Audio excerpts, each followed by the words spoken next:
బెల్లంతో కేక్ ఎలా ట్రై చేసుకోవాలో చూద్దామండి. ఇది బెల్లంతో చేశాను and at the same time దీంట్లో ఎగ్ కూడా యూజ్ చేయలేదు. సో మీరేంటంటే స్వీట్ తక్కువ ఉండి ఎగ్లెస్ కేక్ కోసం చూస్తూ ఉంటేంటి ఈ రెసిపీ మీకోసమేనండి. ఇంగ్రీడియంట్స్ అయితే నేను ఇక్కడ బేకింగ్ పౌడర్, బేకింగ్ సోడా, పాలు, పెరుగు, నూనె, బెల్లం, నట్స్ అండ్ గోధుమ పిండి అయితే యూజ్ చేశానండి. సో ముందుగా మనం రెసిపీని అయితే ఎలా చేసుకోవాలో చూద్దాము. ఒక బౌల్ అయితే తీసుకుని ఆ బౌల్లోకి ఆ కప్పు మెజర్మెంట్తో ఆయిల్ అయితే తీసుకున్నానండి. సేమ్ కప్ మెజర్మెంట్స్తో 2 కప్స్ ఆఫ్ బెల్లం అని అయితే తీసుకున్నాను.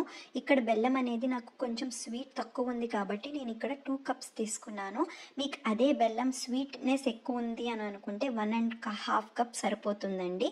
ఇప్పుడు ఈ బెల్లం మొత్తం ఆయిల్లో అనేది బాగా కలిసింది కదా, ఇప్పుడు దాంట్లోకి 1 కప్ ఆఫ్ పాలు అండ్ 1.5 కప్ ఆఫ్ పెరుగునైతే యూస్ చేశానండి.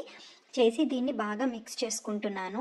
ఇలా వన్స్ కలిసిన తర్వాత లంప్స్ లేకుండా బాగా మిక్స్ చేయాలి. నేను ఇక్కడ మాన్యువల్ బ్లెండర్ అనేది యూస్ చేశానండి. ఆ మాన్యువల్ బ్లెండర్తోనే మొత్తం దీన్ని బ్లెండ్ చేశాను. మీ దగ్గర ఎలక్ట్రిక్ బ్లెండర్ ఉంది అంటే కనుక మీరు ఎలక్ట్రిక్ బ్లెండర్తో అయినా యూస్ చేయొచ్చు.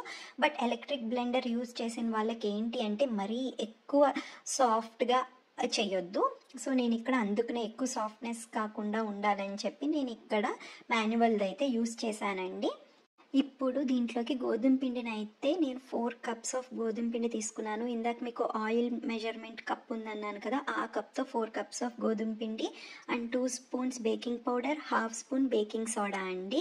మీరు అనుకోవచ్చు baking powder and baking soda రెండు యూస్ చేయాలని. కేక్స్లోకి రెండు యూస్ చేయాలండి. బేకింగ్ పౌడర్ ఏంటి అంటే పొంగడం కోసం యూస్ చేస్తాము.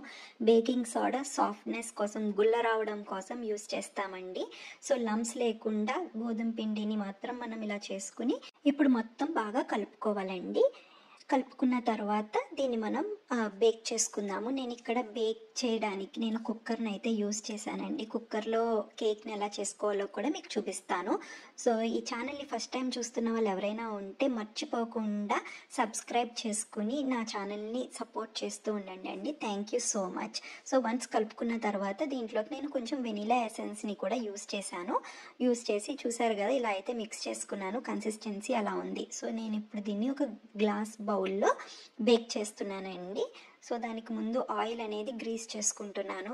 చేసుకున్న తర్వాత ఆ ఇంగ్రీడియంట్ ఏదైతే ఉందో మనం మిక్స్ చేసుకున్నది, ఆ కేక్ మిక్చర్ అనేది అందులోకి స్లోగా డ్రాప్ అయితే చేశానండి. చేసి కొంచెం సేపు ట్యాప్ చేస్తున్నాను. ఎందుకు అంటే ఎక్కడా కూడా మొత్తం ఈవెన్గా స్ప్రెడ్ అవ్వాలని చెప్పి. అలా ట్యాప్ చేసుకున్న తర్వాత దీనిపైన నేను నట్స్తో గార్నిష్ అయితే చేస్తున్నాను. సో ఇక్కడ నేను నట్స్ అయితే ఆల్మండ్స్ ఒకటే యూస్ చేశానండి. మీరు కావాలంటే ఆల్మండ్స్ కానీ లేదంటే పిస్తాషియోస్ కానీ కూడా యూస్ చేయొచ్చు. మీకు ఇంకా ఈ రెసిపీని మోడిఫై చేసుకోవాలనుకుంటే ఆ ఇంగ్రీడియంట్స్లో కూడా మీరు ఇందాక మనం మిక్చర్ ఉంది కదా, ఆ కేక్ బ్యాటర్, అందులో కావాలంటే నట్స్ని కూడా యాడ్ చేసుకోవచ్చు. సో ఒక్కొక్క బైట్ చేస్తున్నప్పుడు మీకు క్రంచీనెస్ కూడా ఉంటుంది. మీరు ఆ విధంగా కూడా చేసుకోవచ్చండి. సో ఇప్పుడు దీన్ని అయితే మనం కుక్కర్లో కుక్ చేయబోతున్నాము. కుక్కర్లో కుక్ ఎలా చేస్తాము అంటే బౌల్ తీసుకుని దాంట్లో కొంచెం కుక్కర్ తీసుకుని దాంట్లో కొంచెం వాటర్ని అయితే వేసుకోండి. 1 గ్లాస్ ఆఫ్ వాటర్ వేసుకుని దాంట్లోకి స్టాండ్ పెట్టుకుని ఇప్పుడు మనం ఎగ్ బ్యాటర్ వేసుకున్న గిన్నె ఉంది కదా కుక్ చేసుకోవడానికి, ఆ గిన్నెని కూడా అందులో పెట్టి కుక్కర్ మూతని క్లోజ్ చేసుకోవాలండి. విజిల్ మాత్రం పెట్టొద్దు. ఇలా లో ఫ్లేమ్లో నేను 25 మినిట్స్ ఉడికించానండి. కేక్ అనేది చాలా బాగుంది. చూసారు కదా, అసలు స్పూన్కి కూడా ఏమీ అతుక్కోలేదు. చాలా అంటే చాలా టేస్టీగా ఉంటుందండి. మీ అందరూ కూడా ట్రై చేసి నాకు ఎలా వచ్చిందో కామెంట్ సెక్షన్లో అయితే తప్పకుండా చెప్పండి. అండ్ ఫస్ట్ టైం చూస్తున్న వాళ్ళు ఎవరైనా ఉంటే please subscribe to my channel friends. Thank you for watching.